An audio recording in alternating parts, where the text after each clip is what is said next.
राजीनाम्यानंतर आता चाकणकरांच्या अटकेची मागणी होती आहे। चाकणकरांच्या राजीनाम्यामध्ये रस नाही, सह आरोपी करून अटक करा असं अंधारेंनी म्हटलंय। फक्त राजीनामा नको तर तातडीने अटक करा असंही अंधारेंनी म्हटलेलं आहे। राज्य महिला आयोगावरची कीड गेली असं ठोंबरे पाटील म्हणताय।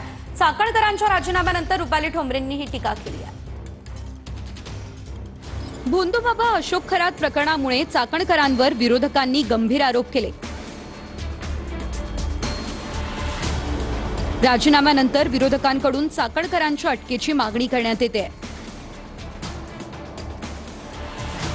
इतकंच नाही तर राज्य महिला आयोगावरची कीड गेली अशी जहरी टीका रुपाली ठोंबरेंनी चाकणकरांच्या राजीनाम्यानंतर केली आहे। मी म्हणेल राज्य महिला आयोगावरची कीड गेली।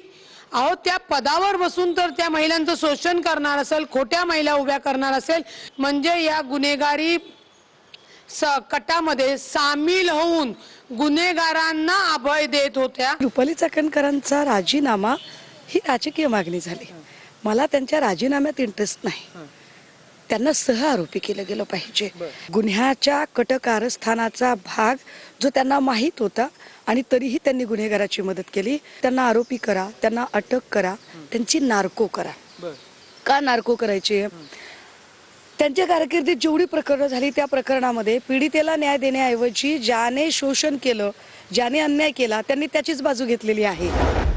दरम्यान खरात सोबत अनेकांचे फोटो, मात्र मला सॉफ्ट टार्गेट करण्यात आलं असा आरोप चाकणकरांनी केलाय। तर अनामिका कापल्याचा दावा केल्याप्रकरणी सुषमा अंधारेंना कायदेशीर नोटीस पाठवणार असं चाकणकरांनी म्हटलंय। ज्या बाईंना महिला आयोगाच्या अध्यक्षपदी बसवलेलं आहे त्या बाई 2 सप्टेंबर 2024 ला सोमवती अमावस्येच्या दिवशी स्वतःची अनामिका कापून अशा पद्धतीची तंत्रमंत्र विद्या करतात असं पीडित महिला सांगतात। आणि ही जखम किती दिवस होती, म्हणजे जखम किती मोठी असू शकते बघा। याच्यात तारखा आहेत, कारण हे स्क्रीनशॉट सकट आहे। याच्यातल्या जर तारखा बघितल्या तर साधारणतः 20 डिसेंबरचा पुन्हा फोटो आहे। मग जखम छोटी छोटी झाली। हे बघा, इथे बँडेज आहे, याच्या मी सॉफ्ट कॉपी देईन आपल्याला। त्याच्यानंतर 28 डिसेंबरला जखम अजून छोटी झाली। सप्टेंबर ते जानेवारी पर्यंत ही चाकणकरांच्या हाताला जखम होती। अशाच पद्धतीची जखम अजून एका व्यक्तीला होती, पण त्याचे फोटो अजून आले नाहीत, तेही फोटो निघाले। पण केवळ महिला म्हणून ज्या पद्धतीचं सॉफ्ट टार्गेट गेले 2 दिवसामध्ये करतात ते अत्यंत चुकीचं आहे। काही जणांनी पत्रकार परिषद घेऊन सातत्याने चुकीच्या बातम्या पसरवण्याचा प्रयत्न केला। कुणीतरी त्यांच्या आजच्या बातमीत दाखवलं 2 सप्टेंबरचा फोटो आहे, तर हा माझा हा फोटो आहे 12 सप्टेंबरचा। ह्याच्यावरची 1 तारीख पुढची खोडली आणि 2 सप्टेंबर दाखवलं आणि काहीतरी त्या दिवशी अमावस्या पौर्णिमा काहीतरी आहे असं चुकीचं दाखवलं। माझ्या आजही अकाउंटवर गेला तर हे फोटो असे आहेत, ते 2 सप्टेंबरचे नाहीत, ते 12 सप्टेंबरचे। दुसरी कुठला दिवस होता, काय होता विधी तो माहित नाही।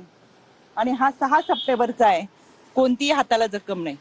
कायद्याच्या चौकटीतून ह्या सगळ्यांना आम्ही नोटिसा पाठवूच। चुकीच्या पद्धतीने बदनामी करणं, अश्लील टीका टिप्पणी करणं, खोटे नरेटिव्ह सेट करणं, खोट्या बातम्या प्रसाद करणं, या सगळ्यांच्या बाबत कायद्याच्या चौकटीतून प्रक्रिया नक्की करेल। पोज देतानाचा फोटो बघून मला वाटलं की त्यांना खरंच एक इंट्रोस्पेक्शन ज्याला आपण म्हणतो ते करण्याची गरज आहे। हव्या तेवढ्या डिफेमेशन केसेस टाका, आम्हाला काही फरक पडत नाही। आम्हाला महाराष्ट्रातल्या महिलांसाठी जे लढणं, एक स्त्री म्हणून लढणं माझं कर्तव्य होतं, ते मी केलं। बदनामी केल्या प्रकरणामध्ये ज्यांनी खोटी माहिती पसरवली त्यांच्या विरोधामध्ये मी आता कायदेशीर कारवाई करणार आहे।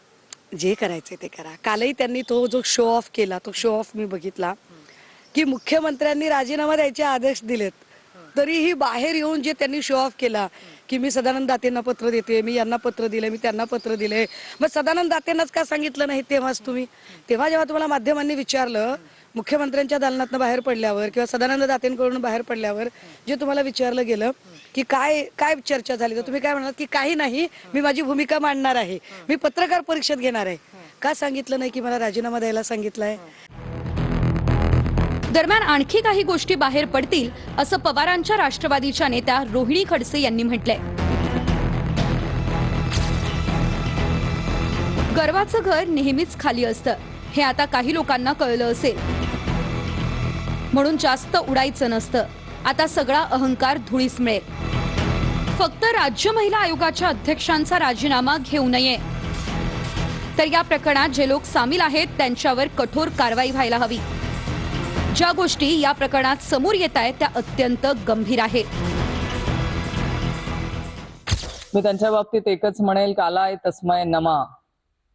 त्यांनी अनेक प्रकरणांमध्ये ज्या महिलांच्या बाजूने त्यांनी भूमिका घेणं अपेक्षित होतं, जसं वैष्णवी हगवणे प्रकरण असेल, डॉक्टर संपदा मुंडे प्रकरण असेल, अशा अनेक महिलांच्या बाबतीमध्ये त्यांची जी भूमिका होती ती संशयास्पद होती. आणि अशा वेळेस उशिरा का होईना पण जो त्यांचा राजीनामा घेतला गेलेला आहे तो फार लवकर घेणं अपेक्षित होता, फार आधीच होऊन जायला हवा होता. सगळ्याच प्रकरणाची सखोल चौकशी होणं ही आमची मागणीच आहे.